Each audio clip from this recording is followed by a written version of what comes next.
Amato 150,000 any come atakuloru. Eddie Jones, Eddie Jones. Tonight I'm ready to rock somebody. Konnichiwa minasan, au Genki desu ka? On se retrouve aujourd'hui pour la deuxième partie de la vidéo sur la suite du manga Belzebub après l'anime. Si vous avez raté la première partie, je vous invite à aller la suivre, banger. Et pour ceux qui sont à jour, on ne perd pas de temps, c'est parti.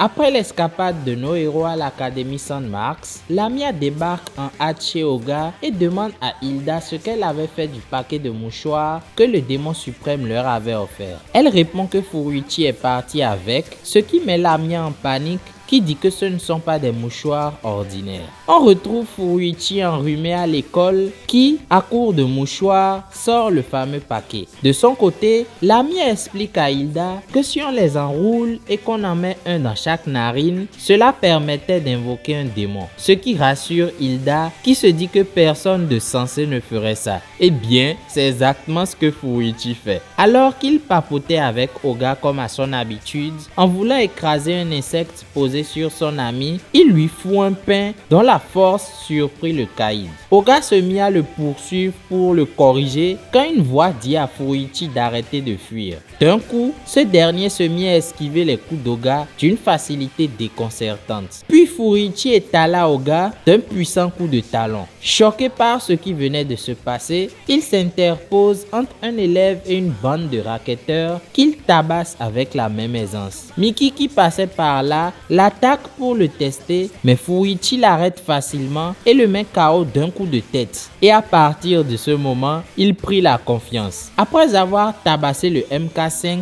et s'être perdu dans ses fantasmes, il est ramené à la réalité par un démon des piliers de Behemoth suspendu près de son épaule qui lui dit d'arrêter d'utiliser sa force pour des enfantillages. Furuichi panique un moment mais se calme quand le démon lui explique que son esprit a été invoqué via les mouchoirs et qu'il dispose maintenant de sa force à sa guise. Pendant ce temps, Oga qui cherchait Furuichi pour lui refaire le portrait tombe sur Hilda et Lamia qui lui expliquent ce qui se passe. Les mouchoirs permettraient de pactiser avec les piliers de Behemoth. Il repère Furuichi depuis le toit et il le voit provoquer Kanzaki et Himekawa en duel. Leur combat commençait quand Furuichi éternua et éjecta les mouchoirs au même moment où il se prit un pain de Kanzaki. Il comprend alors que le contrat se rompt s'il retire les mouchoirs et se dépêche d'en mettre d'autres. Il bloque Himekawa et Kanzaki en même temps et cette fois-ci, c'est le pilier Agiel qui se tient à ses côtés. Cette dernière prend le contrôle du corps de Furuichi, esquive l'attaque d'Himekawa et Kanzaki, saute sur Kunieda et se met à la balancer de tous les côtés. Furuichi voulait mourir tellement sa réputation, qui était déjà assez merdique, allait être détruite après ça. Il éjecte Agiel de force de son corps et reprend le contrôle. Aoi gêné le corrige,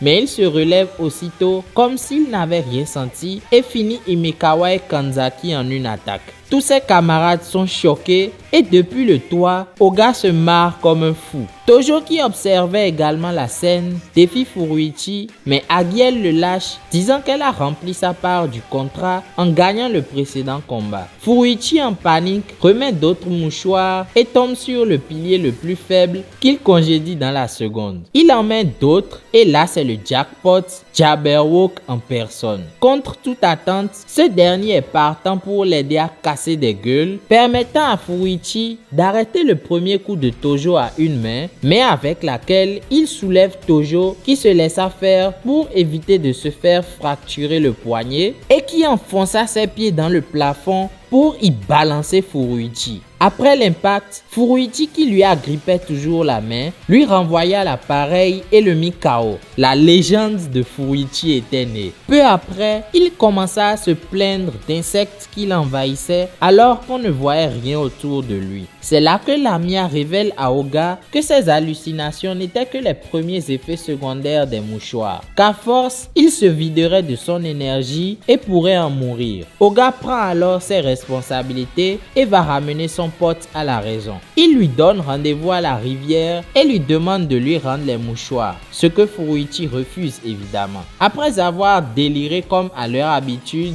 Furuichi lance les hostilités en l'attaquant avec un pilier faible. Oga le défonce, il invoque un autre pilier faible et rebelote. Oga lui dit d'abandonner, mais Furuichi est déterminé à le battre, ne serait-ce qu'une fois. Oga lui révèle alors que ses mouchoirs sont empoisonnés et finiront par le tuer, ce à quoi il répond qu'il était au courant depuis le début, informé par le premier démon qu'il a invoqué. Qu'il en a marre que tout le monde se foute de sa gueule et qu'il est prêt à prendre le risque. Il venait d'invoquer Behemoth en personne. Il tanque l'extrême puissance de ce dernier et fout un uppercut supersonique à Oga, puis l'écrase. Il le balance ensuite contre un mur, un baril, puis le lance de l'autre côté de la rivière. Oga est obligé d'utiliser le Super Milk Time pour riposter. Les deux se croisent alors au milieu de la rivière et enchaînent les coups au point d'écarter l'eau autour d'eux. Une fois que la rivière a repris son cours, Oga ramène Furuichi sur la berge et se rappelle la dernière fois où ils se sont battus quand ils avaient 11 ans, qu'il avait le même regard qu'aujourd'hui, qui lui a fait dire que c'était le mec le plus fort qu'il avait jamais affronté. Furuichi revient à lui quelques instants plus tard et se fait soigner par Lamia. Behemoth, qui était encore dans les parages, dit à Hilda qu'il ne pensait pas que le jeune soit capable d'accueillir autant de forces maléfiques, puis disparaît. On a un flashback de la rencontre entre Tatsumi et Furuichi avec un aperçu des premières Red Tails avec la grande sœur d'Oga à leur tête qui se fritait avec des motards à la grande joie de Tatsumi. Misaki demanda à Furuichi de veiller sur son petit frère et,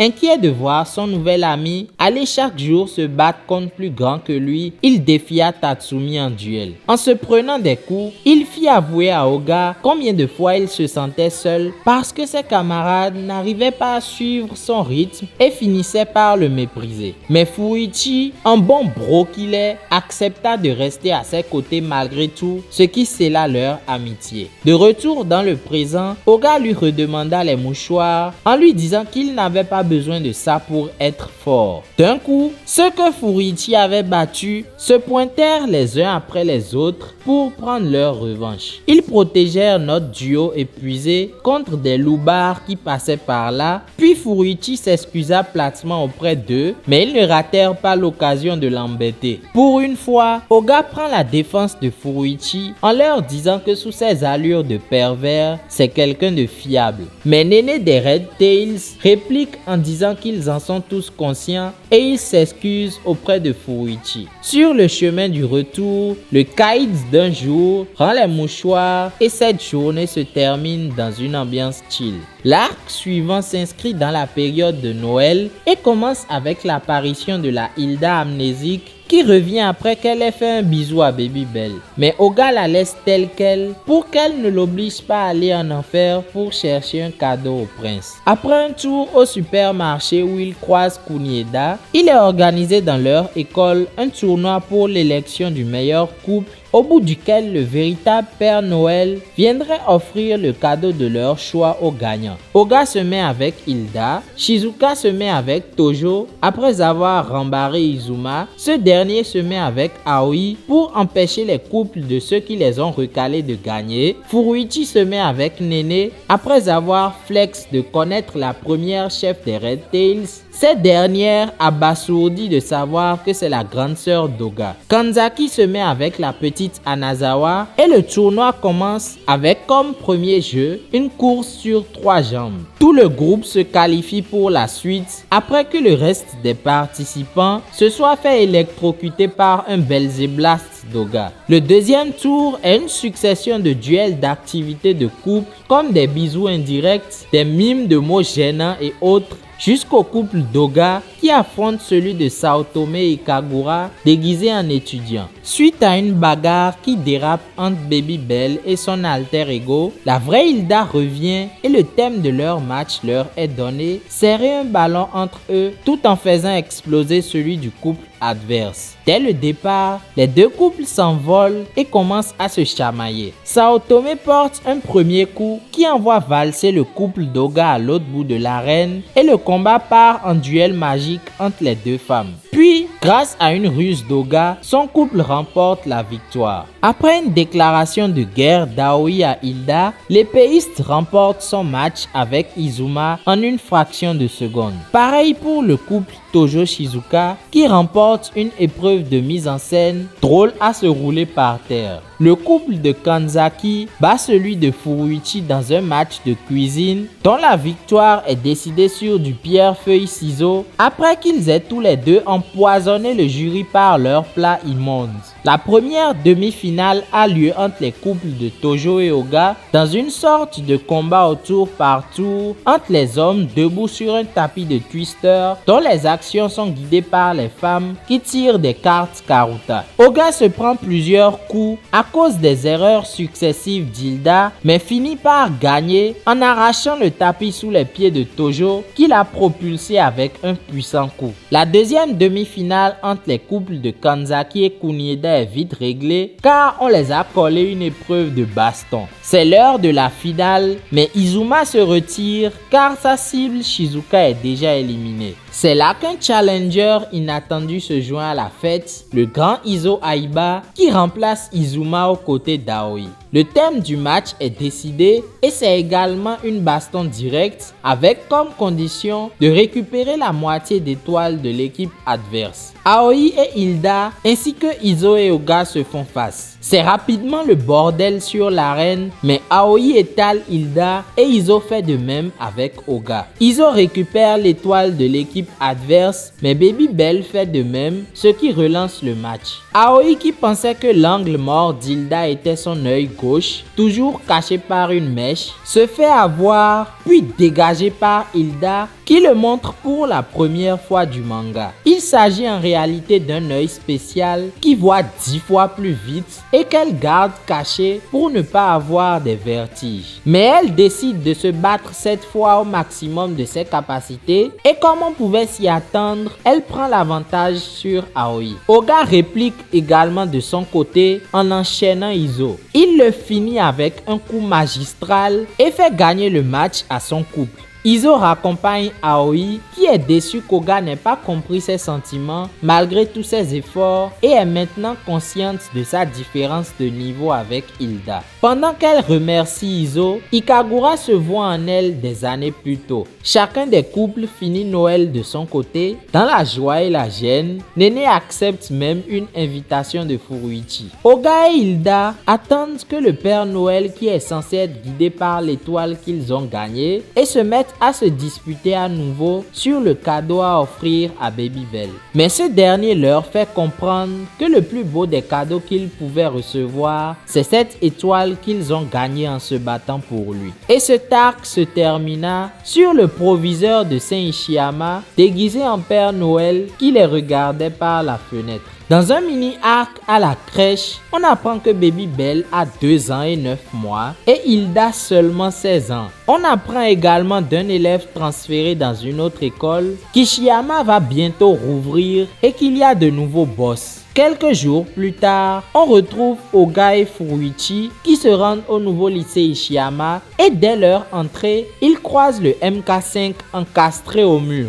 Ils retrouvent également l'atmosphère du lycée du début avec les racailles qui font leur show. Ils croisent le groupe de Kanzaki qui les informe que depuis leur arrivée, ils sont attaqués par les clans des autres lycées et qu'ils en avaient surtout après Oga. Il n'avait pas fini sa phrase quand Oga récupéra un ennemi derrière eux et l'encastra direct. Ils croisent ensuite Himekawa qui les informe que parmi les nouveaux, il y en a qui semblent avoir le même niveau qu'Oga et parmi eux, Nasu, celui qu'il venait d'encastrer. Oga remarqua à ce moment moment que ce dernier avait eu le temps d'écrire son nom sur son poing. Il se présente au groupe de Kanzaki avant de l'étaler, puis Onizuka, un mec sous les ordres de Nasu, connu pour être aussi fort que Tojo, se met à les narguer avant de shooter Shiroyama quand il est rappelé à l'ordre par Natsume, prouvant qu'il est en réalité aussi fort que Tojo. Nasu lui demande un duel, mais Natsume lui répond que ça c'est plutôt le rôle du grand chef.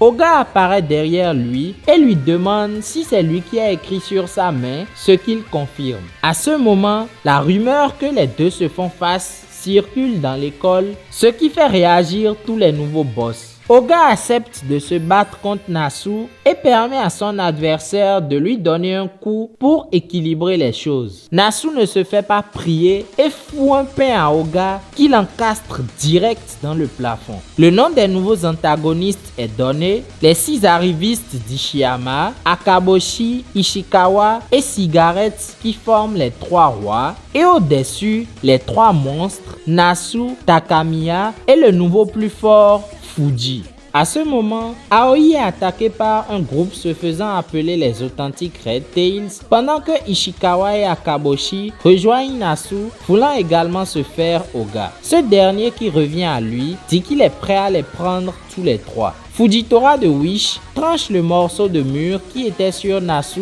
et part une attaque d'Akaboshi. Nasu s'interpose et les plaque tous les deux au sol. Oga, agacé, explose le mur du couloir, disant qu'il est là également. Pendant qu'il sauçait Oga, Kanzaki se fait attaquer par derrière, mais est protégé par Shiroyama. Nasu part avec son groupe de rock, disant qu'il détruira les saints et qu'à la fin, il prendra Baby Bell. Ishikawa s'en va également, suivi d'Akaboshi, tous deux mettant en garde Oga qu'ils prendront sa place. De son côté, Aoi qui se fait soigner par son grand-père est rejoint en hâte par Nene et les autres. Elle aurait refusé de lever la main sur ses anciennes camarades, dirigées par la deuxième chef historique des Red Tails, Ringo Ojo, alias Cigarette. C'est là que Furuichi, Oga et toute la bande rappliquent au dojo des Kunieda pour une réunion stratégique. Aoi et les Red Tails demandent au garçon de leur laisser Cigarette pendant qu'il se charge de régler son compte à Nasu. Et on apprend de la bouche d'Alain Delon qu'il y a quelqu'un sous contrat avec un démon parmi les nouveaux. Le lendemain, l'équipe prend en filature les membres du groupe de Nasu jusqu'à ce que Furuichi et Kanzaki tombent sur leur boss. Dans un sursaut d'orgueil, Kanzaki entre dans la pièce et le piège de l'ennemi se referme sur eux. Ils étaient attendus. Furuichi remarque un tatouage semblable à celui d'Oga sur Nasu. Kanzaki attaque celui qui a blessé Shiroyama, mais son adversaire ne bronche pas. Il est repoussé et mis hors d'état de nuire par les sbires de Nasu qui semblent chacun porter le tatouage de leur chef accompagné de numéros allant de 4 à 1. Kanzaki se relève et sauce encore Oga qui arrive au même moment et prévient Nasu de ne pas sous-estimer le chef de ses forces d'assaut. C'est là qu'on voit le tatouage d'Oga accompagné du numéro 1 sur le dos de Kanzaki. Ce dernier qui ne comprend pas ce qui se passe sent la force affluer dans son corps. Oga aussi affirme n'y rien comprendre. Hilda se pointe alors et explique que ceci est la marque des valets du roi, le signe des guerriers ayant juré fidélité à leur roi. Pendant que le gros balèze commençait à la ramener, Kanzaki le finit en un coup. Il laisse Oga se charger du gros poisson pendant qu'il s'occupe du menu fretin. Aussitôt, il se fait mêler par les sbires de Nasu, mais leur rend l'appareil en se débarrassant d'un deuxième au calme. Du côté des boss, Oga demande à Nasu où son démon se trouve. Ce dernier répond qu'il n'est au service d'aucun démon, mais qu'il est un maître invocateur tel Saotome Zenjuro. Il paralyse Oga avec son sort, puis l'enchaîne, mais Oga lui répond aussitôt avec une patate bien placée. Nasu revient à la charge sur Oga avec un kick, puis le frappe à nouveau. Il étend ensuite son saut à tout son corps, prêt à utiliser l'énergie maléfique à pleine puissance. Il attaque encore une fois et domine complètement les sauts d'Oga. Il le saisit ensuite et le martèle de coups, puis fait sa tirade de grand méchant quand il se retourne et voit que Kanzaki a fini avec tous ses gars. Oga se relève et lui met une droite détonnante. Nasu revient à la charge avec ses sauts, mais Oga le mêle à nouveau. Un mec en costard qui observait le combat de loin demande au téléphone que toute la force maléfique disponible soit transmise à Nasu. Ce dernier perd le contrôle et se multiplie sous les yeux étonnés de tout le monde. Oga se met en mode Super Milk Time et lui dit de se ramener. En mode fusion avec Baby Bell, il mitraille les clones de coups en mode Ken le survivant et écrit DA au plafond avec leur corps encastrés. Le mec en costard continue sa conversation au téléphone en parlant d'une certaine firme et est coupé par Hilda. Cette dernière l'attaque, mais il disparaît en utilisant une bille de transfert. À ce moment, Nasu et tous ses clones se mettent à fondre. Hilda revient auprès du groupe et informe Oga de ce qu'elle a vu. Elle lui dit qu'elle va informer le royaume et lui demande de veiller sur le prince en étant très prudent car un autre maître invocateur l'aurait déjà en ligne de mire. Oga et Bell se séparent d'eux-mêmes et Oga se retrouve dans le corps de Bell comme la première fois où ils ont fusionné. De son côté, Aoi se rend seule au repère des autres Red Tails et demande à voir leur chef. Mais cette dernière est occupée autre part et accoste Oga, ou du moins Baby Bell, en mode aguicheuse. Elle lui demande de le suivre dans un endroit plus discret et il accepte avec le sourire et se fait capturer et bâillonner. De leur côté, les autres Red Tails proposent à Aoi de rejoindre leur clan, mais elle refuse et s'en va. Puis elle reçoit un appel de Ringo qui lui dit qu'elle détient Oga, ce qu'elle ne croit pas, jusqu'à tomber sur Furuichi et Oga dans le corps de Baby Bell. Elle accepte la demande de Ringo qui lui demande de l'affronter. Les Red Tails la prennent et vont soutenir leur chef quand elles sont interceptées par les arrivistes.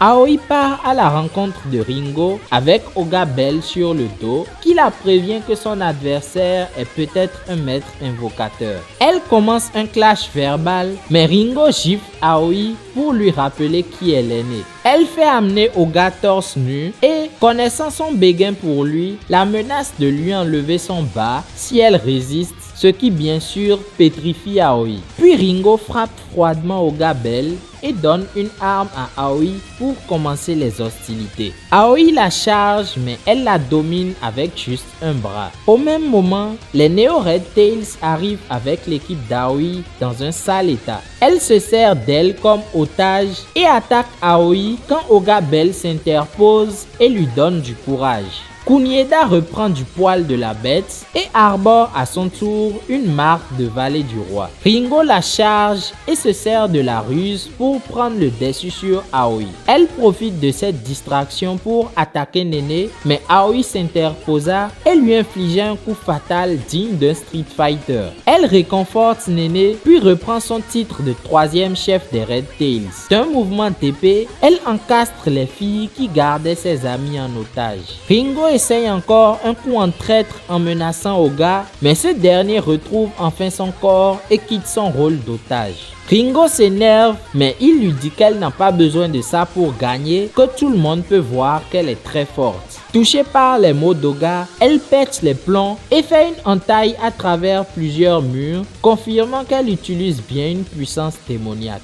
Aoi dit à Oga de la laisser gérer. Ringo appelle encore ses sous-fifres renforcés par son pouvoir démoniaque et Aoi dit « Me voilà rassuré, même en vous frappant de toutes mes forces, vous n'en mourrez pas. » Elle disparaît et les fracasse tous. Ringo en profite pour la frapper par derrière, mais Aoi la récupère et la met à nu, lui rappelant à quel point elle est minable. L'équipe de Ringo se rend et Aoi leur dit qu'elles peuvent revenir la défier quand elles veulent. C'est à ce moment que le démon Komachio apparaît près de Ringo en train de la tripoter, faisant comprendre que c'était lui le démon qui aidait la riviste. Kunieda ne le rata pas. Un autre jour, Hilda convoque Kunieda et Kanzaki chez Oga pour leur parler de la marque des valets qu'ils ont reçus. D'un appel vidéo depuis l'enfer, elle leur explique la nature de ce sceau et son importance dans la lutte contre les 6 arrivistes. De son côté, Himekawa, qui semble être passé du côté de l'ennemi, défie Tojo en duel.